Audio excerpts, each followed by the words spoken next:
کپتان کے 23 دسمبر کو پنجاب اسمبلی تحلیل کرنے کے واضح اعلان کے بعد نون لیگ اور پیپلز پارٹی کا جوابی وار۔ وزیر اعلیٰ پنجاب پرویز الہی، اسپیکر پنجاب اسمبلی سبطین خان اور deputy speaker Punjab assembly Wasiq Qayyum کے خلاف تحریک عدم اعتماد جمع کروا دیں۔ نون لیگ کی جانب سے میاں مرغوب، خلیل طاہر سندھو، خواجہ عمران نذیر نے تحریک عدم اعتماد جمع کروائیں۔ پیپلز پارٹی کے پارلیمانی لیڈر حسن مرتضیٰ بھی نون لیگ کے اراکین کے ساتھ تھے۔ لیگی رہنما عطا تارڑ نے واضح کر دیا کہ تحریک عدم اعتماد جمع ہونے کے بعد اسمبلی کی تحلیل ممکن نہیں ہوگی۔ تو اب اسمبلیوں کی تحلیل نہیں ہو سکے گی۔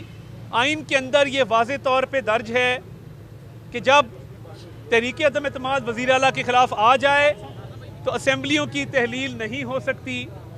اور گورنر صاحب نے جو آرڈر جاری کیا ہے، جس کی کاپی ہمارے تک موصول ہوئی ہے، بالکل واضح طور پہ آرڈر جاری کر دیا گیا ہے کہ یہ بدھ والے روز 4 بجے گورنر صاحب نے وزیر اعلیٰ کو اعتماد کے ووٹ کا کہا ہے۔